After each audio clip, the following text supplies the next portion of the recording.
Real-life horror stories that will haunt your every move.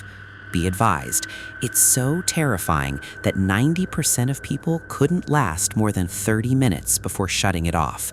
Consider this your only warning. The interstate built on something that breathes. The first complaints came from truckers who drove the night shift along Interstate 68. They didn't say the road was cracked or unstable. They said it felt wrong. The stretch between mile 214 and 231 carried a vibration that never quite stopped, a low, steady tremor beneath the tires, like crossing a suspension bridge in heavy wind, except there was no bridge for miles. Engineers inspected it. The asphalt was new, reinforced concrete layered thick, subgrade compacted to regulation. Ground-penetrating radar showed density fluctuations beneath the slab, but officials blamed construction inconsistencies and sealed the findings in routine reports. The vibration didn't stop. It developed rhythm. Daniel Reyes noticed it at 1:08 a.m. during a rain-slicked haul from Denver to Pittsburgh. Fog pressed low over the fields and no headlights appeared ahead of him. Then the steering wheel trembled. Thump. 2 seconds. Thump. 2 seconds. He turned off the radio. The engine hummed steadily. Rain ticked against glass. Beneath it came the pulse. Deep. Slow. Steady. It felt strongest under the cab, not the trailer. Under him. He slowed from 65 to 55. The vibration didn't change. It kept tempo. At mile 219, the asphalt shimmered faintly in his headlights. Not reflective, but shifting. He blinked, and it looked normal again. At mile 222, the tremor intensified enough to rattle his teeth. Then it stopped. The silence beneath his tires was worse than the shaking. Mile 223 sign emerged through fog, and the road dipped gently as if something enormous beneath it exhaled. Daniel tapped the brakes. The truck rolled forward, and the asphalt ahead rose in a long ridge stretching across both lanes. His headlights traced the swell as it lifted like muscle flexing beneath skin. The cab climbed, then dropped hard. The ridge flattened instantly. Smooth again. Then the trailer jerked violently. In the mirror, he saw the pavement behind him bulge higher, lifting the rear axles. A low, wet groan vibrated through the chassis. Not mechanical, organic. Daniel floored the accelerator. The engine roared, but the trailer resisted, held from below. The asphalt split, not cracking like concrete, but tearing like stretched hide. Blacktop peeled back to reveal dark, layered mass beneath, veined and contracting. The fifth wheel coupling screamed under strain. Daniel didn't think. He just kept his foot down. Metal shrieked. The coupling snapped. The cab lurched forward without the trailer. In the mirror, he saw the trailer tilt sharply as the road opened wider. Not downward, but inward, folding around it. Steel crumpled as if pulled into a closing throat. The asphalt sealed over in seconds, smooth and glistening. The trailer was gone. No crater, no debris, just empty interstate. Daniel drove until mile 230 before pulling onto the shoulder, shaking. He called it in, voice unsteady, words stumbling over themselves. At dawn, investigators found no damage to the highway. No cracks, no disturbed earth, no missing section of pavement. Only smooth blacktop and a missing refrigerated trailer. The official report cited equipment malfunction and possible theft. Daniel quit within the week. 3 nights later, at 1:36 a.m., a charter bus crossed mile 221. Traffic footage later recovered showed the asphalt ripple subtly beneath its front tires. The bus tilted. Screams filled the audio feed. Then static. By morning, there was no bus, no skid marks, no wreckage, just uninterrupted interstate. Authorities closed the stretch and ran deeper scans. What lay beneath was not soil, not bedrock, not a void. 40 feet down stretched a dense mass of organic tissue, nearly 2 miles long, layered muscle-like fibers intertwined in a shape too large to define. It contracted in steady rhythm. Thump, pause, thump, pause.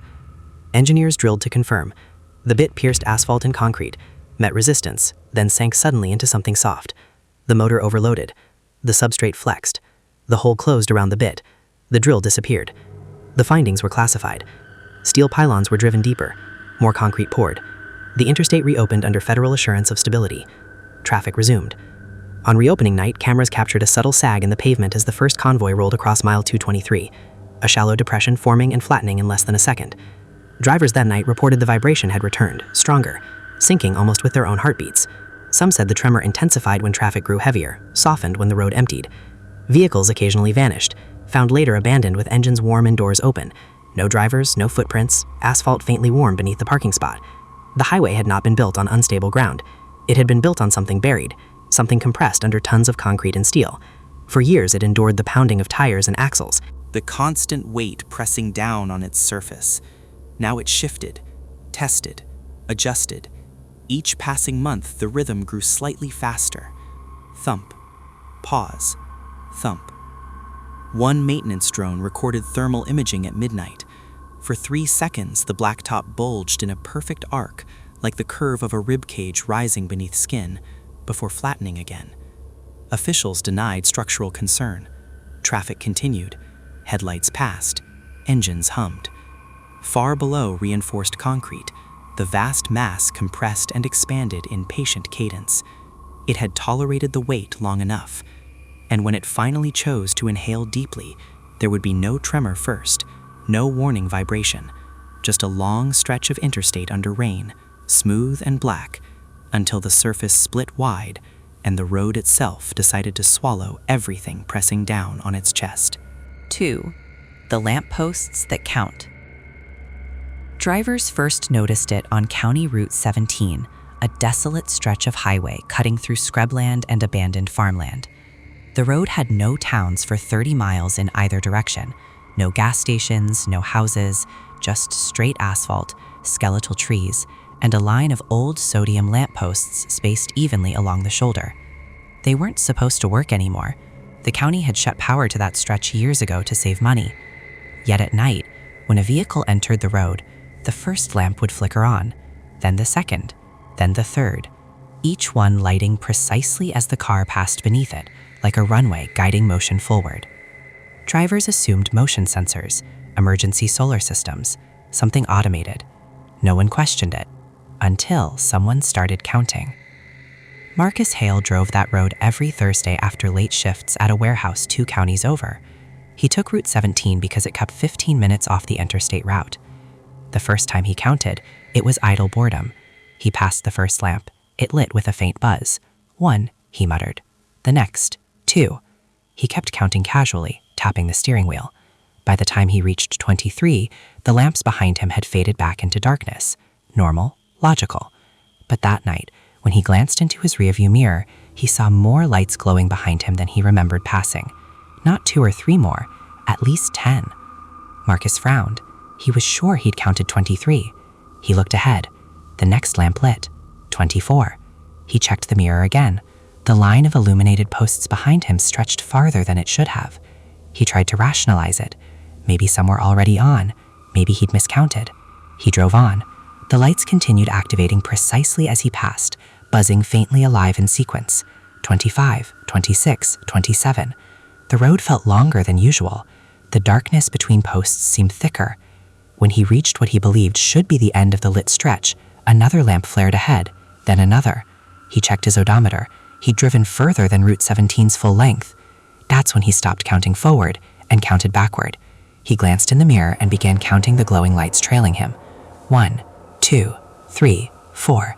They extended in an unbroken chain far into the distance, vanishing at the horizon. 42, 43, 44. His chest tightened. He had only counted 28 forward. He slowed slightly. The next lamp ahead did not light immediately. It flickered uncertainly, then snapped on. In the mirror, 2 additional lamps flared to life that he had never driven beneath. Marcus's grip tightened. "That's not possible," he whispered. He accelerated. The posts responded faster, lighting in tighter rhythm. The buzzing became louder, overlapping. The glow behind him intensified. The mirror now showed a continuous river of light stretching impossibly far back along the road. He slammed on the brakes. The car screeched to a halt beneath lamp 34. The buzzing stopped instantly. The light above him stayed on. The ones ahead remained dark. Behind him, the entire chain of illuminated posts remained glowing. Silent now. Watching. Marcus stepped out of the car. The air was unnaturally still. No insects. No wind. He turned slowly, counting again. 1, 2, 3. He reached 50 before losing track. He had not driven past 50. He was certain of it. The lights behind him began flickering. Not randomly, sequentially, starting from the farthest visible point. One by one, they went dark, not turning off gently, snapping out like something had consumed the power source. The darkness advanced toward him. Each extinguished lamp was followed by a faint metallic creak, like something shifting at the base of the pole. Marcus backed toward his car. The darkness behind him moved faster now, lamps shutting off in accelerating succession. He jumped into the driver's seat and locked the doors. The darkness reached lamp 33, 32, 31. The lamp above him flickered violently. The ones ahead suddenly snapped on in unison, not sequentially but all at once, flooding the road forward with harsh yellow glare.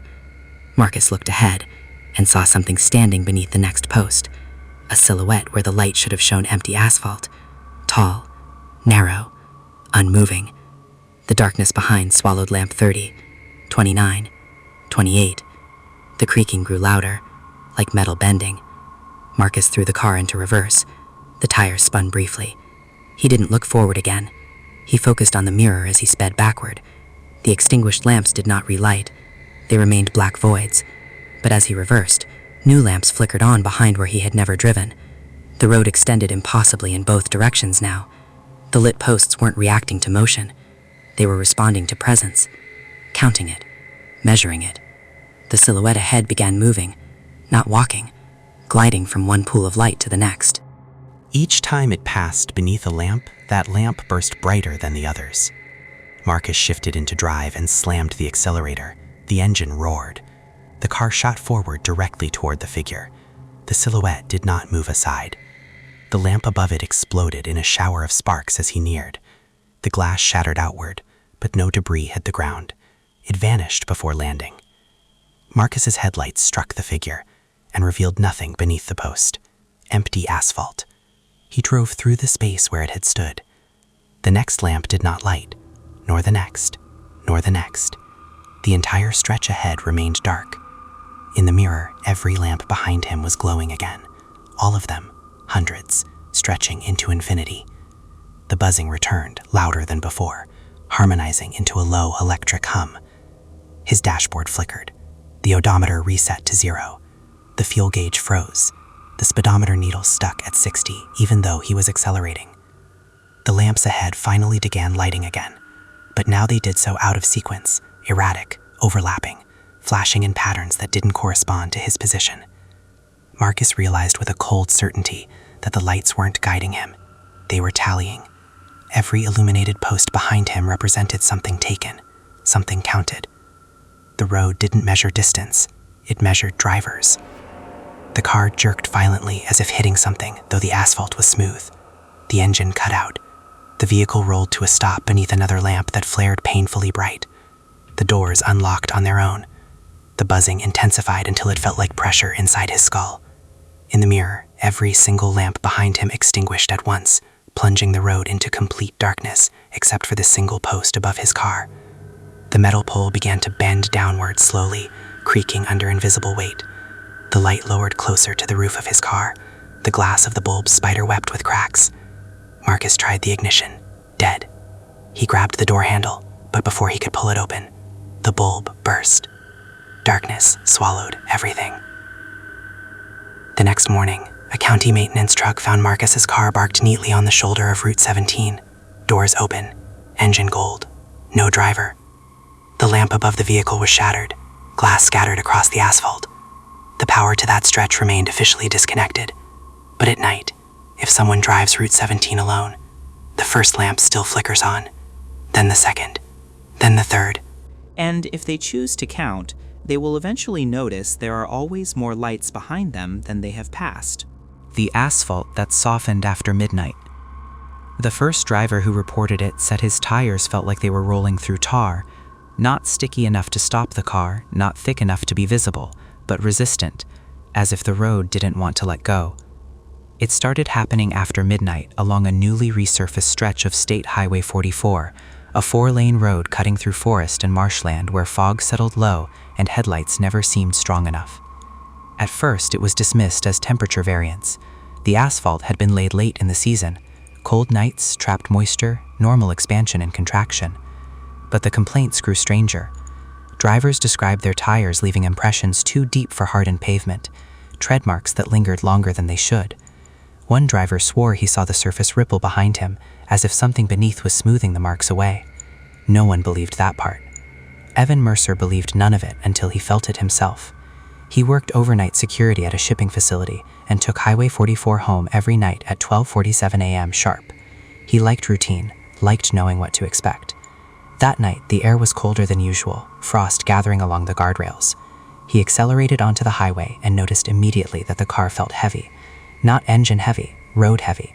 The tires hummed differently, lower in pitch. At mile 12, the steering wheel tugged faintly left. He corrected. The car responded sluggishly, like steering through sand. Evan frowned and glanced at the temperature display, 34 degrees. The pavement should have been solid. He slowed from 60 to 50. The resistance increased. The headlights illuminated the lane ahead, and he saw something that made his throat tighten. His tire tracks were visible in the asphalt.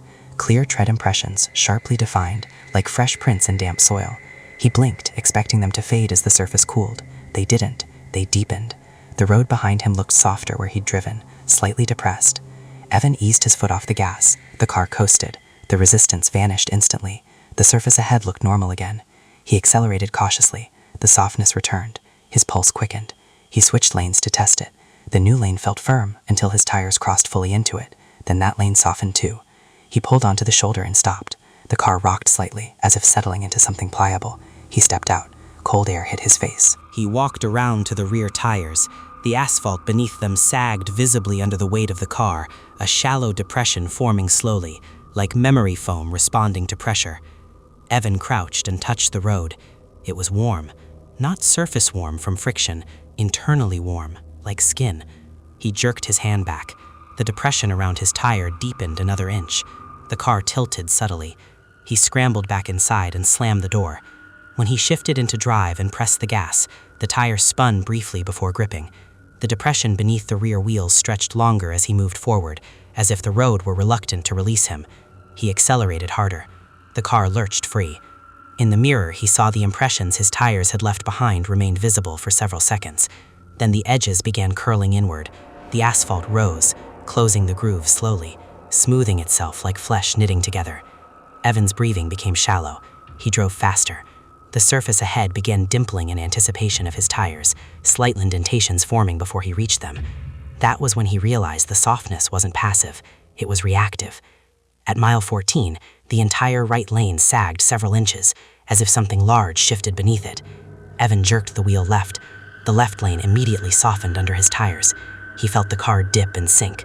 The steering became nearly useless. The asphalt around the front wheels rose slightly, forming shallow ridges on either side, guiding the car forward along a narrowing channel. He hit the brakes. The car didn't stop immediately. It slowed gradually, as if rolling through thick mud. The depressions deepened. The hood angled downward as the front tires sank further. Panic overtook him. He threw the car into reverse and slammed the accelerator. The engine roared, but the rear tires only spun, chewing into the soft surface. The road swallowed the treads up to the rims. The asphalt bulged around the wheel wells, rising against the metal.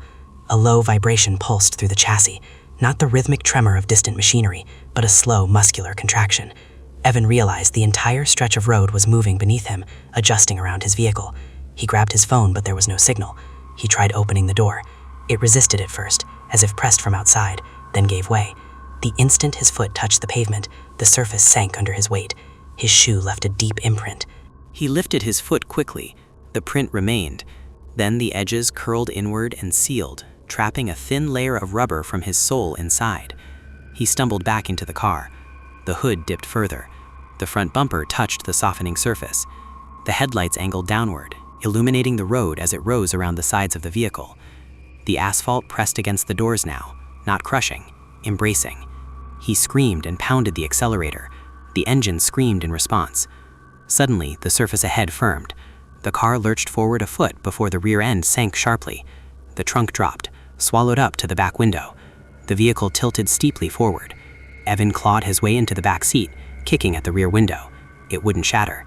The glass bowed inward slightly as pressure mounted from outside. The asphalt climbed higher, sealing over the trunk, then creeping up the rear windshield in slow, deliberate motion. He crawled forward again as the car angled further.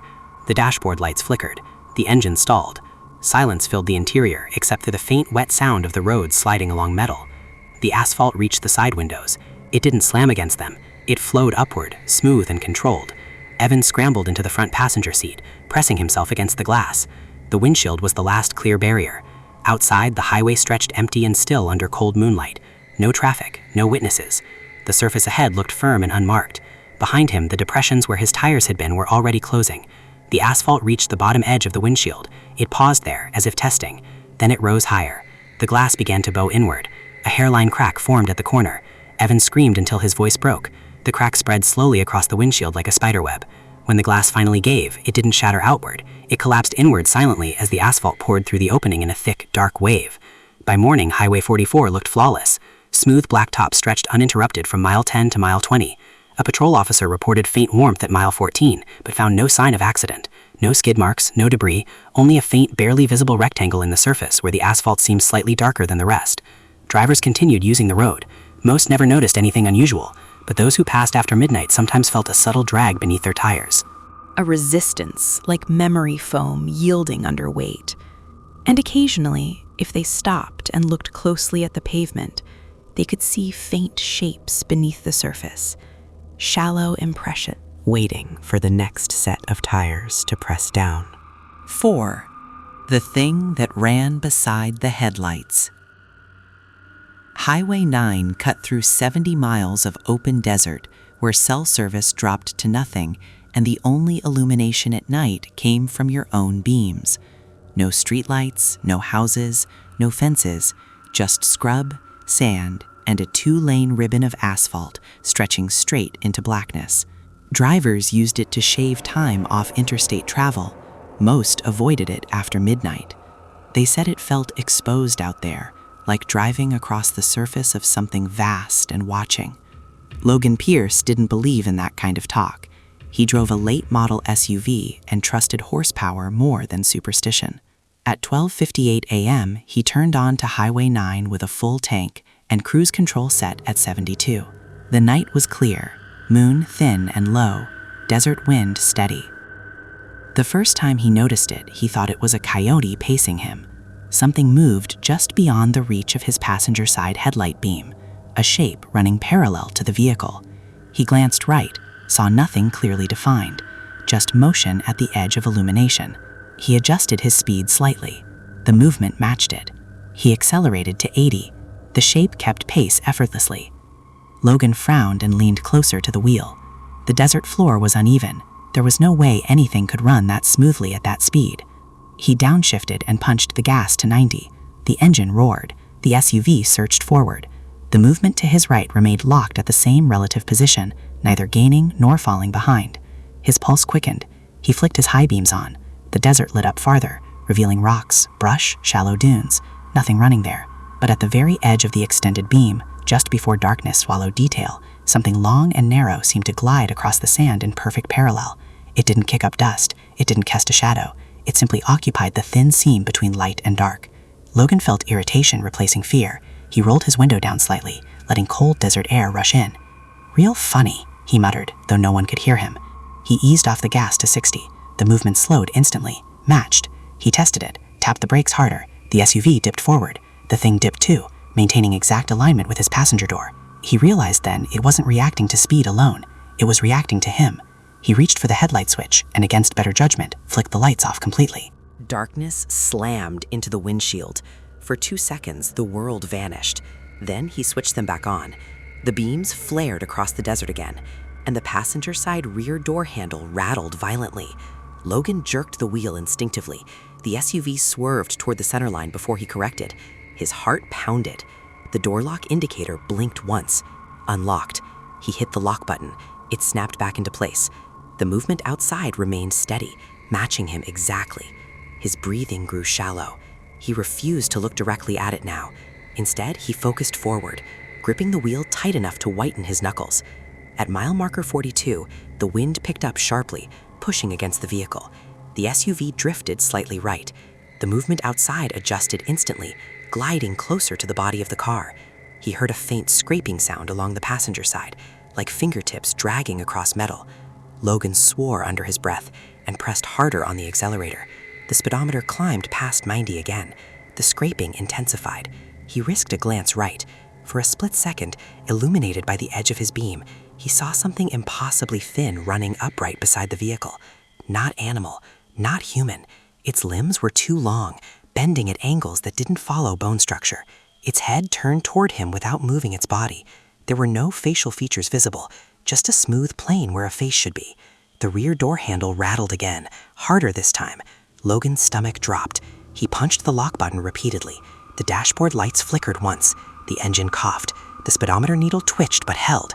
The thing outside leaned slightly closer, matching every micro-adjustment of the steering wheel. He swerved left abruptly. The SUV fishtailed before stabilizing. The thing did not stumble. It corrected instantly, as if friction meant nothing to it. Panic fully set in. Logan grabbed the headlight switch again and turned them off a second time, this time for longer. The darkness swallowed everything. The wind sound grew louder. He counted in his head. 1, 2, 3, 4, 5.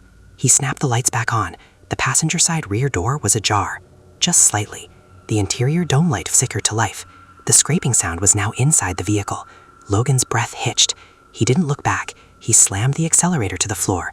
The SUV surged forward violently. The open door banged against the frame as air pressure fought it. In the rearview mirror, he saw something stretch inward through the gap, long, narrow fingers curling around the seat.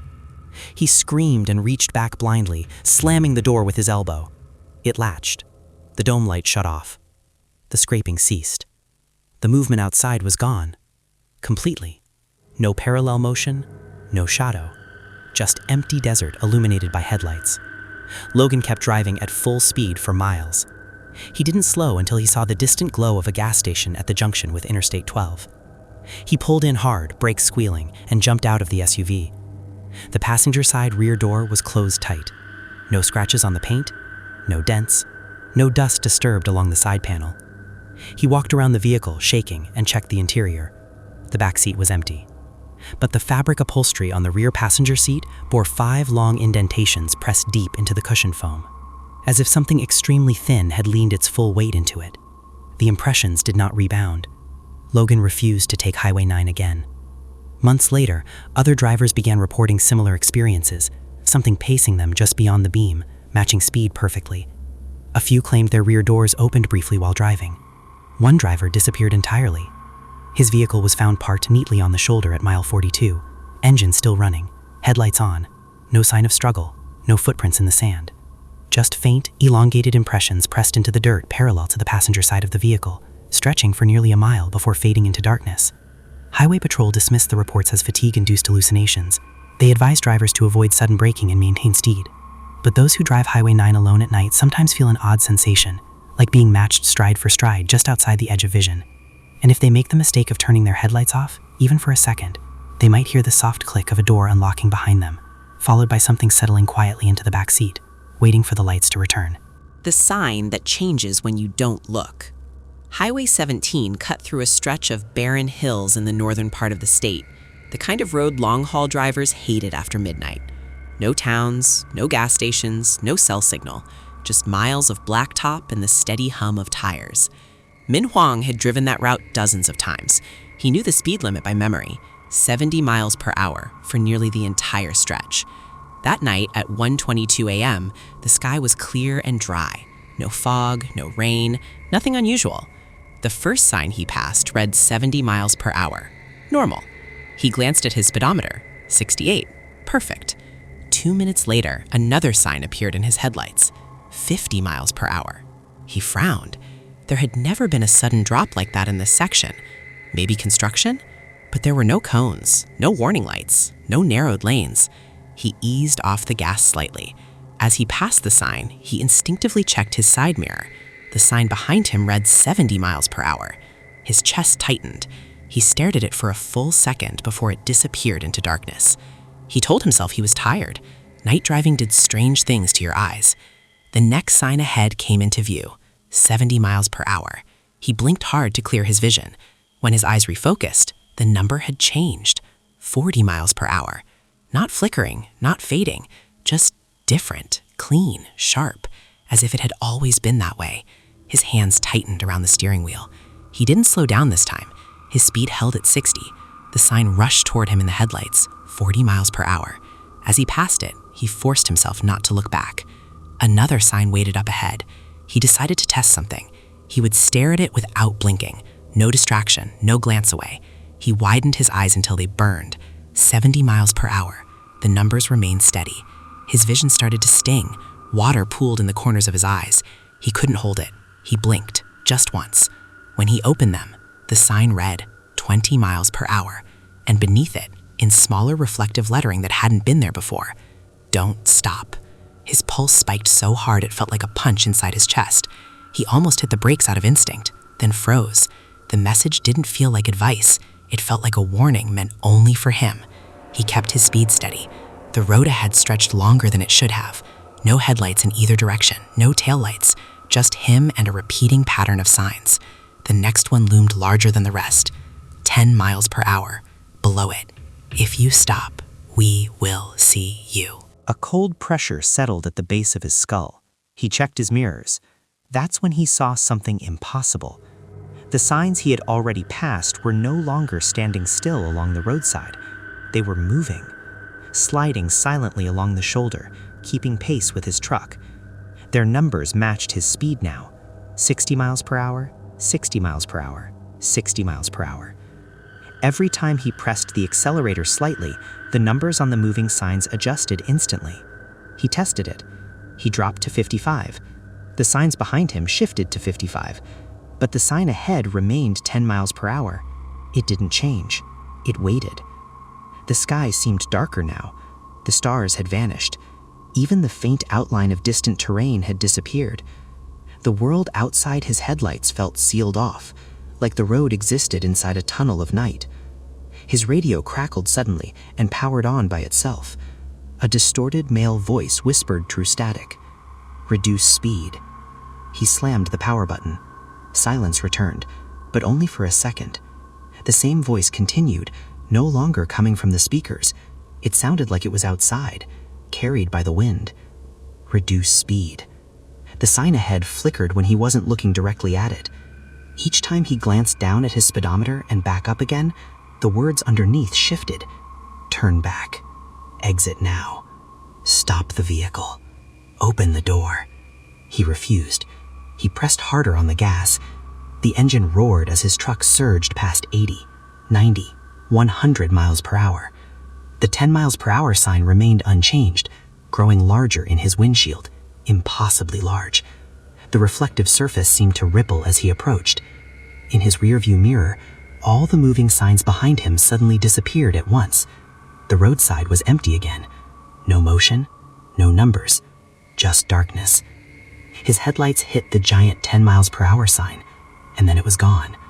Not past, gone. The road opened up ahead into a familiar sight, the toll plaza lights marking the end of Highway 17. Everything looked normal again.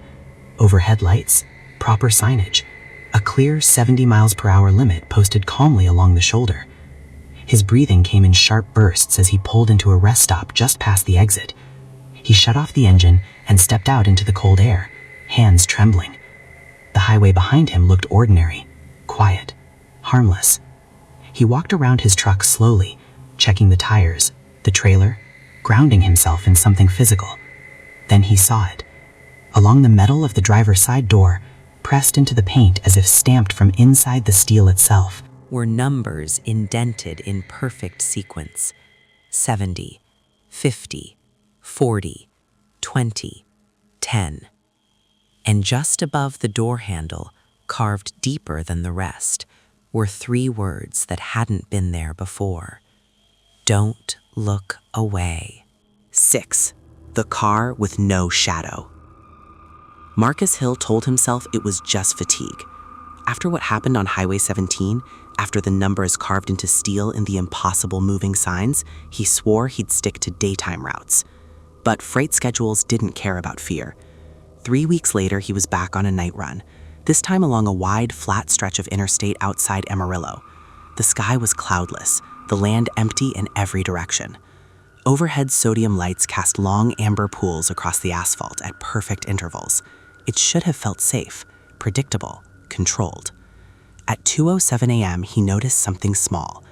As his truck passed beneath the first overhead light, he saw his vehicle's shadow stretch sharply along the concrete barrier to his left. Normal. Under the second light, he looked again, just to reassure himself. The shadow seemed delayed. It dragged half a second behind the truck's motion, like a video feed out of sync. Marcus tightened his grip on the wheel. Probably just the angle of the lights. He shifted slightly in his seat. The third light approached. He watched carefully this time. The truck rolled forward at 65. The shadow followed, but it turned slightly left before he did. Just a subtle deviation, enough to make his stomach tighten. He tested it. A small correction to the right. The truck obeyed immediately. The shadow continued straight for a heartbeat longer before snapping into alignment. Marcus's breathing grew shallow.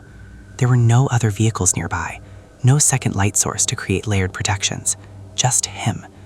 The fourth overhead light washed over the cab. This time the shape wasn't right at all. The outline of the cab was there, but the trailer's shadow bowled unnaturally along the bottom edge, as if something inside it were pressing outward. He checked his mirrors. The trailer doors were sealed. The load hadn't shifted. Under the fifth light, the shadows separated.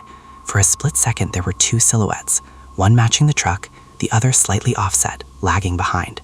When the light passed, only one shadow remained. Marcus swallowed hard. "Stay calm," he muttered. He slowed to 55. The shadow lengthened across the barrier again, but now it moved independently for a fraction of a second, steering slightly into the adjacent lane while his truck stayed centered. His pulse thudded in his ears. He accelerated sharply to test it. The truck surged forward. The shadow did not. It continued at the previous speed, shrinking backward along the wall until the next light swallowed it. Then it reappeared directly beneath him. Wrong. Perfectly aligned again, as if nothing had happened. His heart pounded harder. He scanned the road ahead. Empty. He glanced down at the dashboard. Everything normal. Engine temperature stable, fuel steady.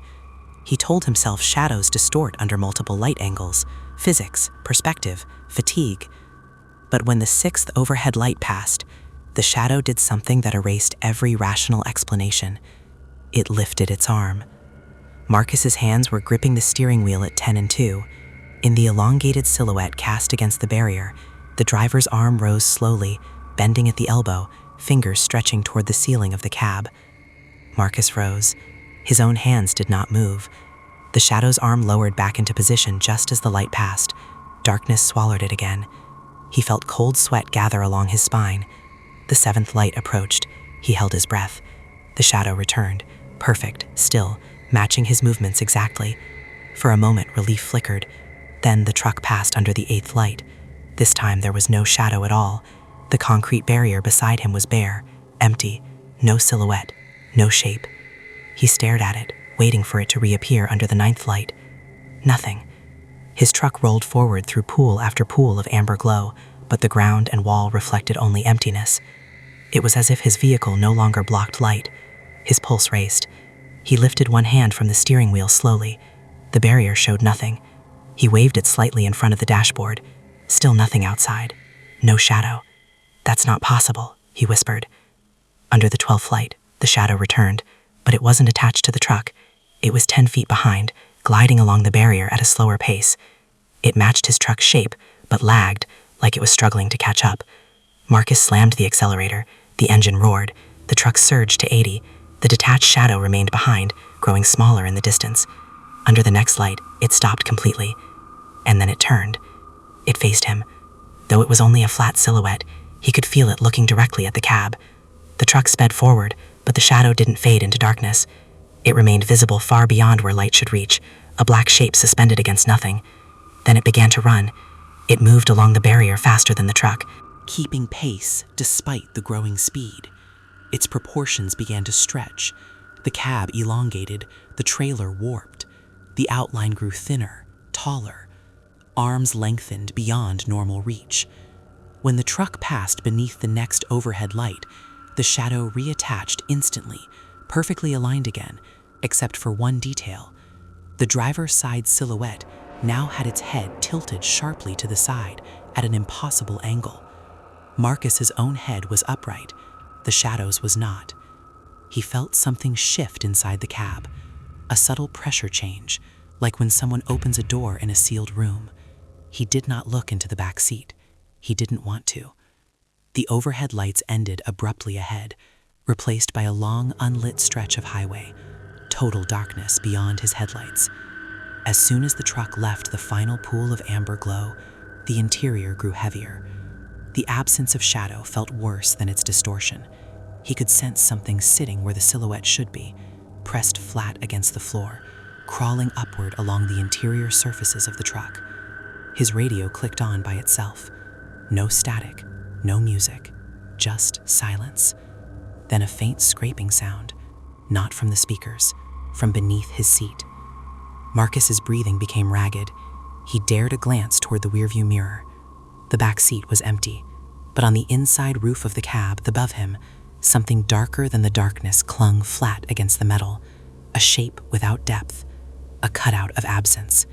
Its head tilted at the same unnatural angle he'd seen in the shadow. Slowly, deliberately, it paled itself away from the ceiling and dropped silently into the seat behind him. The truck's headlights flickered. He felt the cold weight of it leaning forward, close enough that he could almost feel breath against his ear, though it had no mouth. The dashboard lights dimmed. The speedometer needle trembled. The next overhead light appeared far ahead, one solitary lamp standing alone in the dark.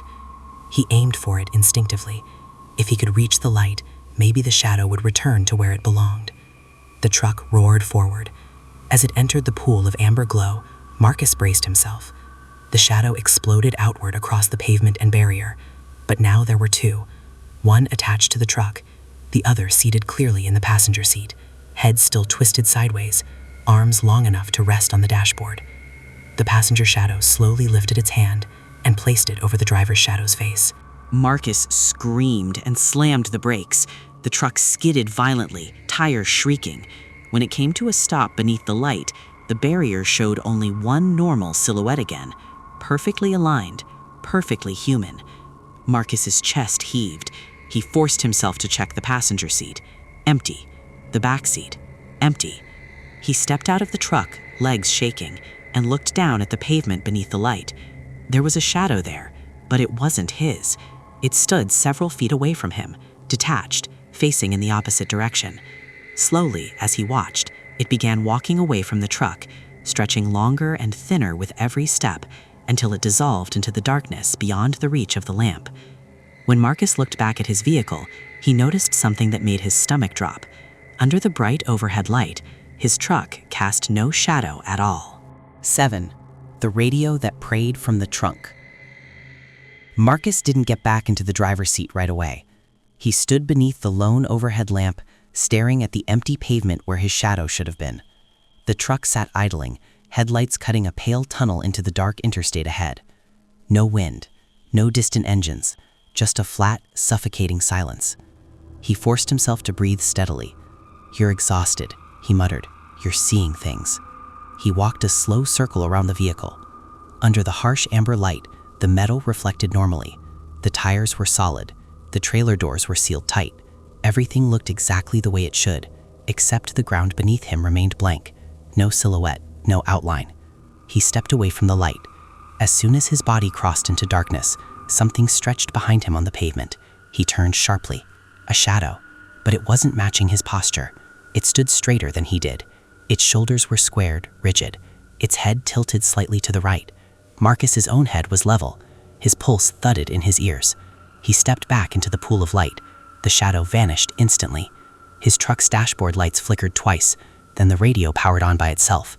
No static this time. No distorted voice. Just a low murmur, rhythmic, layered. Dozens of voices overlapping in a language he didn't recognize. It sounded like prayer. Not calm, not peaceful. Urgent, desperate. The sound did not come from the speakers in the dash. It came from behind him, from the rear of the vehicle, from the trailer. Marcus swallowed hard and turned slowly toward the back. The trailer's metal sides vibrated faintly, almost imperceptibly, as if something inside were shifting weight from one side to the other. The prayer grew louder. The words overlapped in rising intensity. He took one step toward the trailer doors. The vibration stopped instantly. The prayer continued, but now it sounded closer, lower, not echoing inside a cargo space, more confined, more contained. Marcus's stomach dropped. The sound wasn't coming from the trailer. It was coming from the trunk compartment beneath the cab, the external storage unit built into the truck's frame. He crouched slowly beside it. The prayer shifted again. Now it sounded like it was directly beneath the metal hatch, dozens of voices whispering over one another in uneven rhythm. He reached for the latch. His fingers trembled inches away from it. The voices stopped all at once. total silence. He waited. Nothing. Just his own breathing. He grabbed the latch and pulled it open in one swift motion. Inside the compartment was nothing but standard equipment: chains, reflective cones, a spare toolkit. No speakers, no electronics, no hidden device. But etched into the inner metal walls of the compartment, carved deep into the steel, were lines of symbols. Not random scratches, intentional markings, repeating patterns. The same sequence over and over. As he stared at them, the radio inside the cab clicked louder. The prayer resumed. But now it was in English. Deliver us. Overlapping. Layered. Deliver us. Deliver us. The voices sounded strained, as if speaking through water. Marcus slammed the trunk hatch closed and stood up quickly. The overhead light above him flickered once, then twice. The amber glow dimmed slightly. He looked down at the pavement again.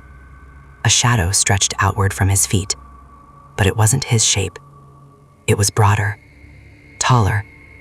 Its arms hung longer than natural proportions. He lifted his hands slowly. The shadow did not follow. Instead, it reached toward the truck. The radio volume increased abruptly. Deliver us. Louder. Deliver us. The truck's engine sputtered. The headlights flickered. Marcus stumbled backward away from the vehicle.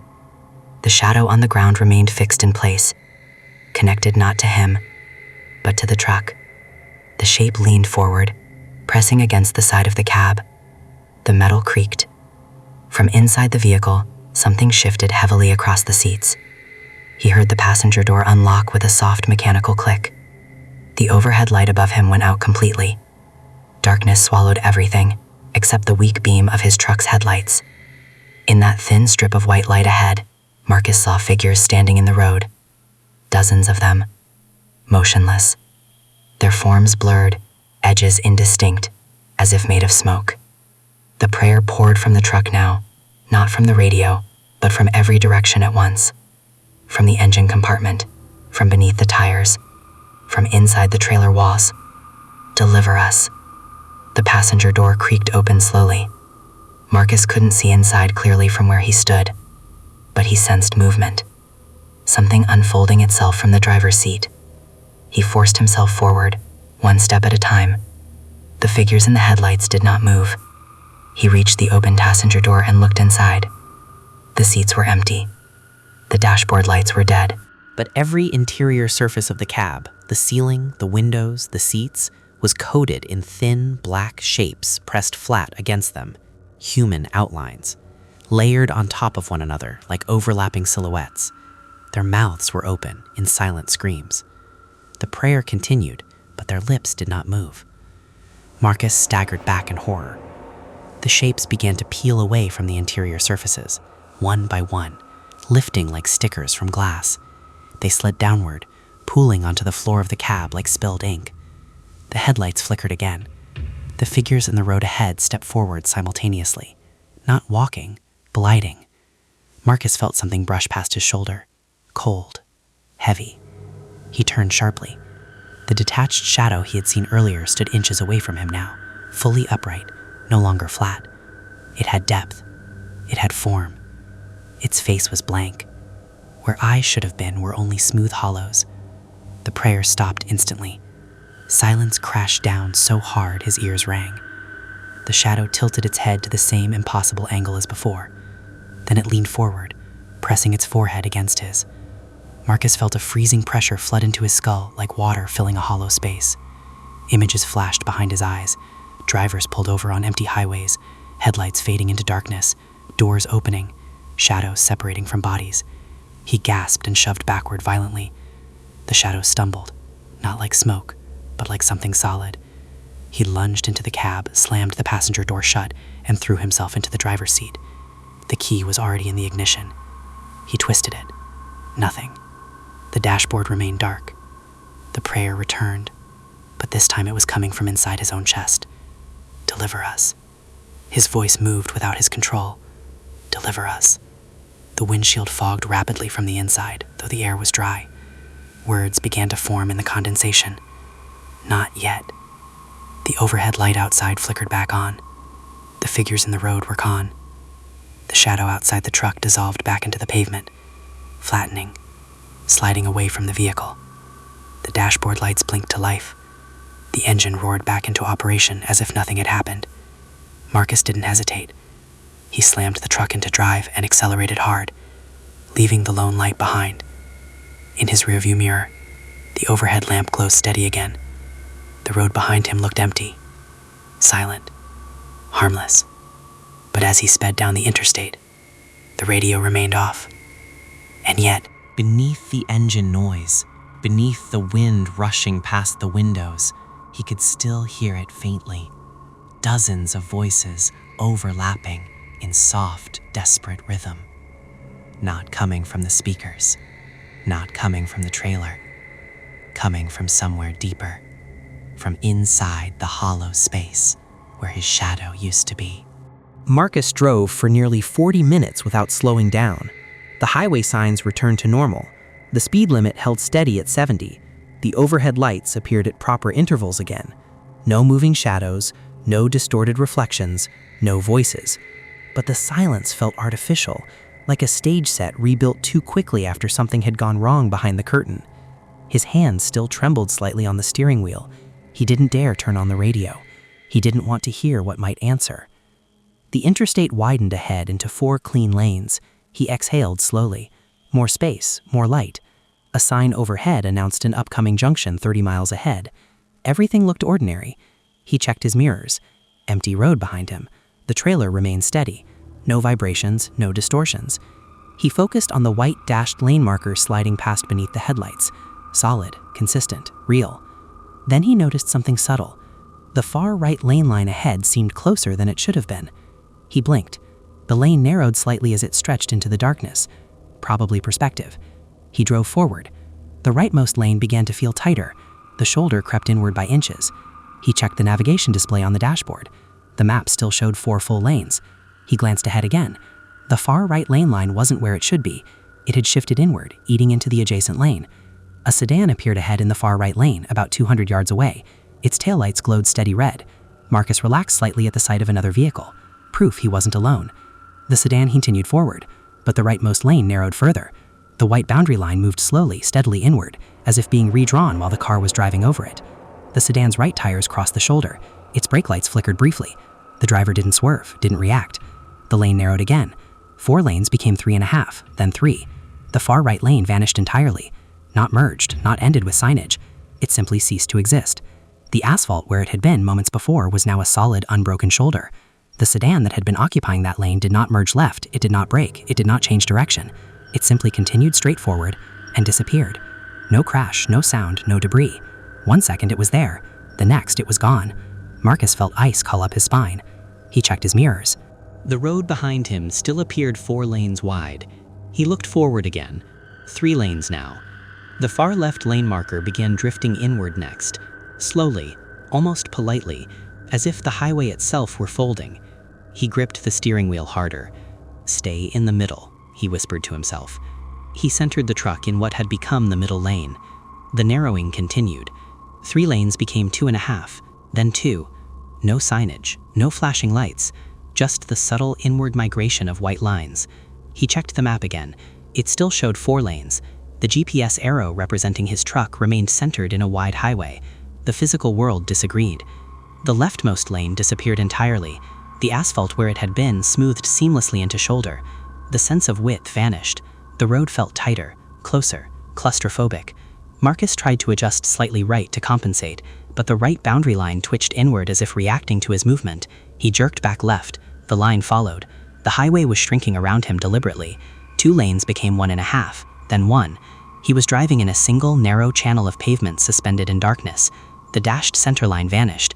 There was no separation anymore, just 1 strip of asphalt ahead, barely wider than his truck. The headlights illuminated emptiness on either side.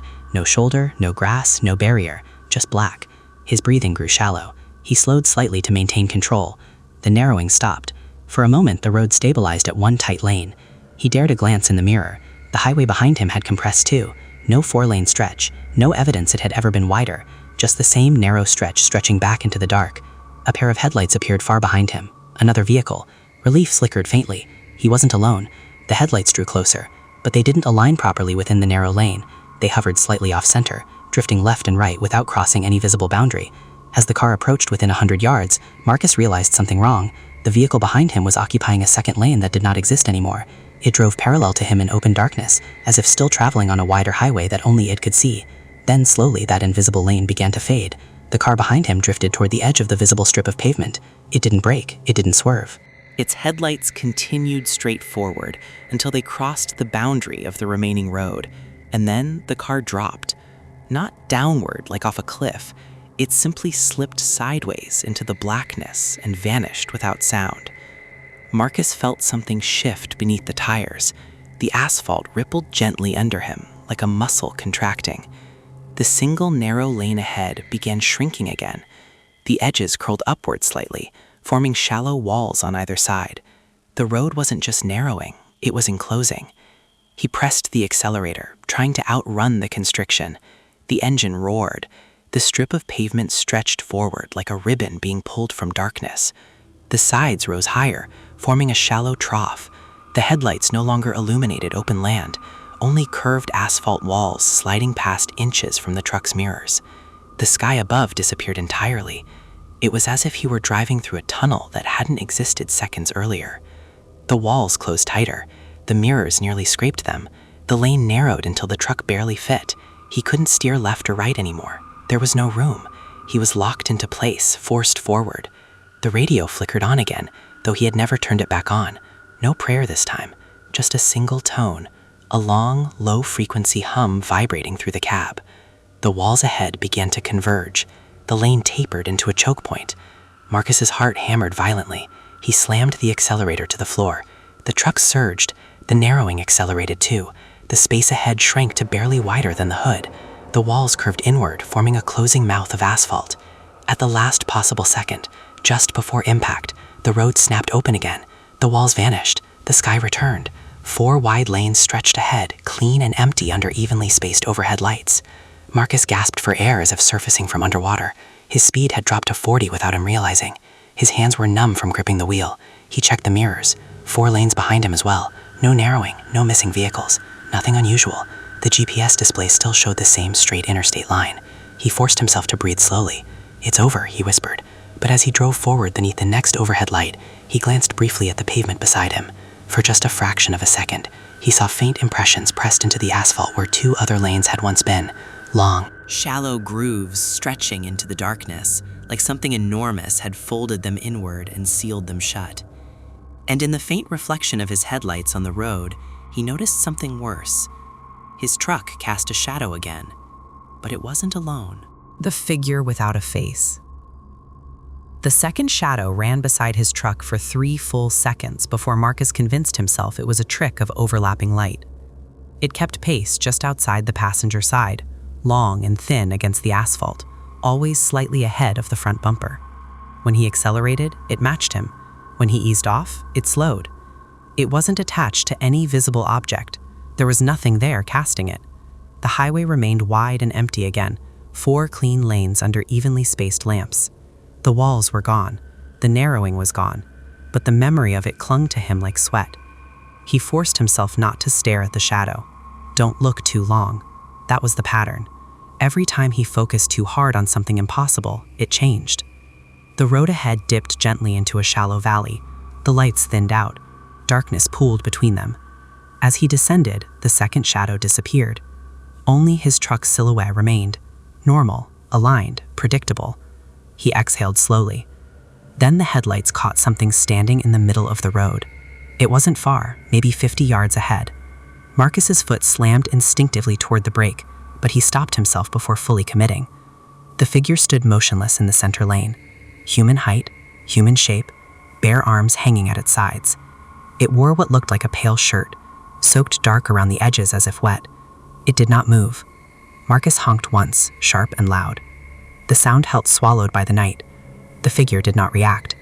He checked his mirrors. Empty. No vehicles behind him. He could swerve around it easily.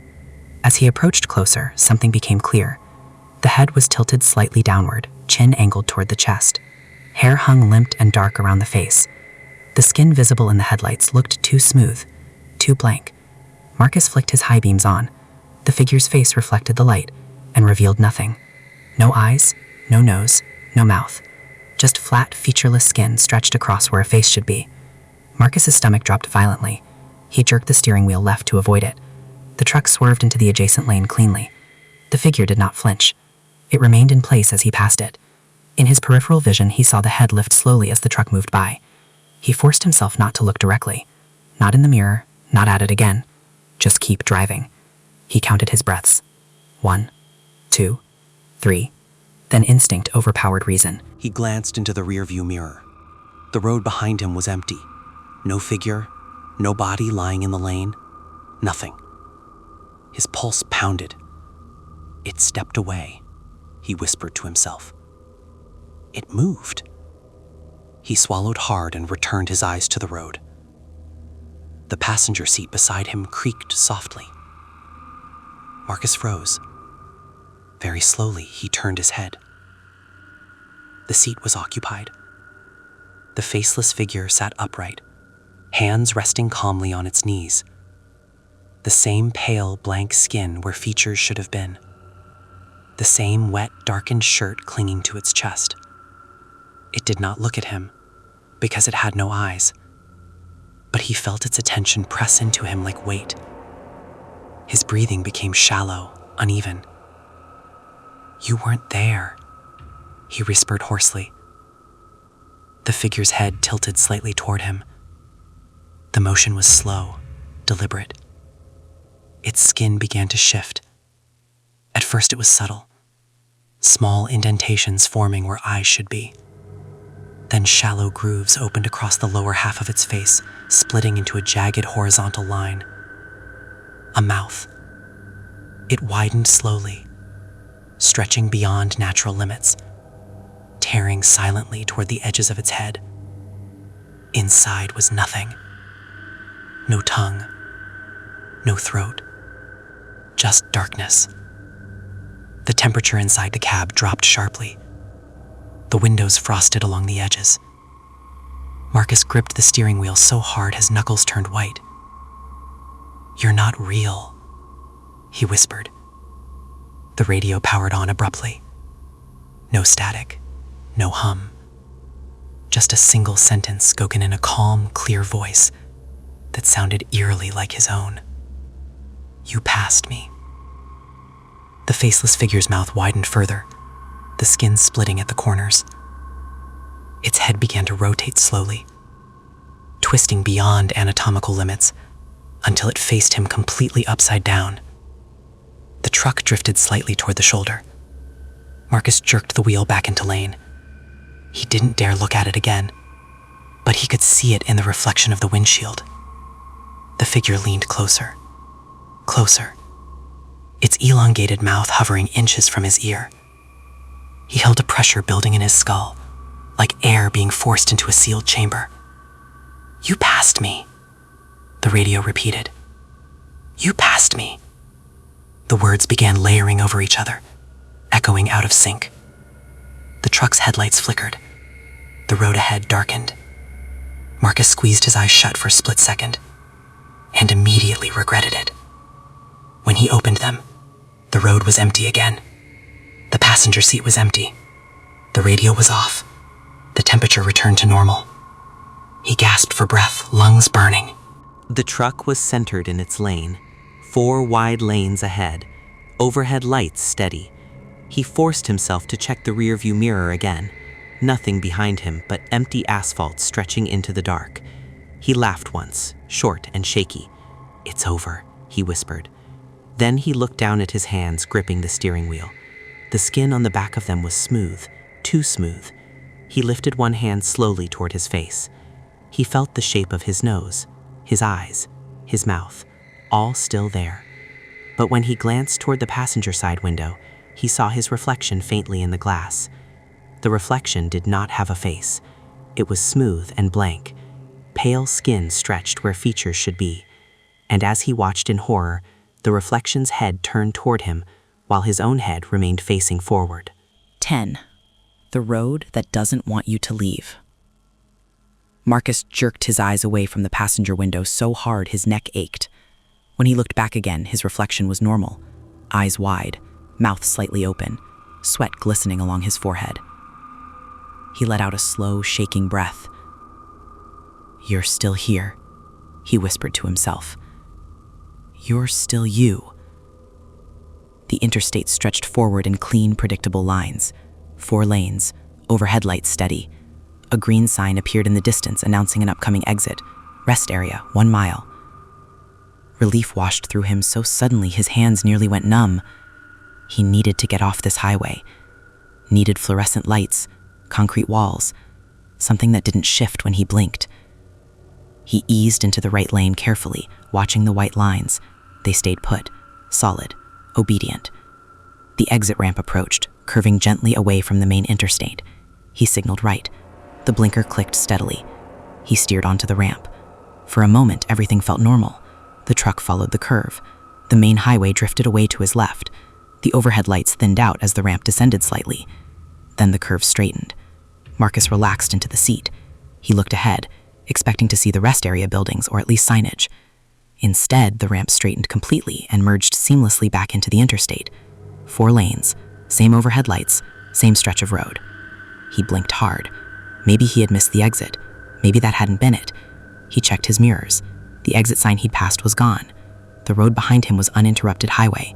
No ramp, no split, just endless asphalt. His chest tightened. He drove another mile.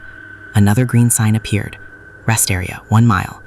Identical font, identical placement, identical mile marker number. He felt his pulse spike. "No," he whispered. He stayed in the far right lane this time, not taking his eyes off the sign as he approached. The exit ramp appeared exactly where it should. He slowed slightly and steered onto it. The truck followed the curve perfectly. The interstate peeled away behind him. He counted his breaths as the ramp straightened. 1, 2, 3. The ramp merged back into the same highway again. No rest area, no buildings, no deviation. The same 4 lanes, the same overhead lights, the same empty darkness beyond the shoulders. His heartbeat pounded so loudly he could hear it over the engine. He looked at the dashboard clock. 2:13 a.m. The same time he'd seen earlier. It hadn't moved. He watched it carefully. The seconds display did not tick forward. The engine roared. The wheels turned. But time did not advance. His stomach dropped into cold emptiness. Another exit sign appeared ahead. Rest area, 1 mile. He didn't want to take it again, but staying on the interstate felt worse. He switched lanes and aimed for the ramp once more. This time, as the truck entered the curve, the overhead lights began to flicker one by one behind him. The ramp grew darker with each passing second. The interstate disappeared into shadow. When the ramp straightened, it did not merge back into the highway. It ended abruptly in a wide clearing. The headlights illuminated rows of vehicles parked haphazardly across cracked asphalt. Cars, trucks, vans, all abandoned, all with their doors open. Marcus slowed the truck to a crawl. His breath fogged faintly in the cab, though the temperature gauge read normal. The clearing stretched farther than his headlights could reach. Vehicles were arranged in uneven lines, some angled, some facing wrong directions, as if they had stopped suddenly and never moved again. Every door stood open, every interior dark. The dashboard clock still read 2:13. He shifted into park. The engine cut off automatically, though he hadn't turned the key. The headlights remained on, illuminating the nearest vehicles. He noticed something that made his skin crawl. None of the abandoned cars cast shadows. The overhead sky was pitch black, no visible stars, no moon, no light source except his own headlights. Slowly, one of the car doors ahead creaked wider on its hinges, then another, then another. The sound echoed across the clearing, metal groaning, hinges straining. Marcus's throat went dry. Figures began stepping out from the vehicles, not from inside them, but from the open doorways themselves, as if peeling away from the frame. Tall, thin, featureless, dozens of faceless forms emerging silently and turning toward his truck. The headlights flickered once, twice. The dashboard clock blinked and reset to 1:36 a.m. Red and blue lights suddenly ignited behind him, flashing violently against the abandoned vehicles. Marcus whipped around in his seat. A police cruiser sat directly behind his truck, blocking the ramp. Its lights pulsed without sound. The driver's door opened slowly. The officer stepped out, uniform soaked as if freshly pulled from water, hat low over his face. He walked forward with measured, deliberate steps. Marcus's breathing became ragged. "You're not real," he whispered. The officer stopped beside the driver's window. Slowly, he raised his head. His face was not blank. It was Marcus's own face, pale, expressionless. The officer leaned down toward the glass and spoke softly. "You never left." The truck doors unlocked with a sharp click. All four of them. The faceless figures in the clearing began moving closer, gliding between the rows of abandoned cars. The officer's expression did not change. "The road keeps what passes through it," he said calmly. "You passed it." The headlights went out. Total darkness swallowed everything. Marcus felt hands, cold, flat, weightless, press against his arms, his chest, his face. He tried to scream, but no sound came out. The pressure intensified, flattening him against the seat, against the interior metal, spreading him thin. His last sensation was not pain, but compression, as if depth itself were being removed from his body. When the overhead lights flickered back on across the interstate, the clearing was gone. The ramp was gone. 4 wide lanes stretched empty beneath the night sky. Traffic flowed normally. A passing sedan moved beneath an overhead lamp, and for just a moment, its driver glanced at the concrete barrier and frowned. There were 2 shadows keeping pace beside his car. One matched perfectly. The other lagged half a second behind.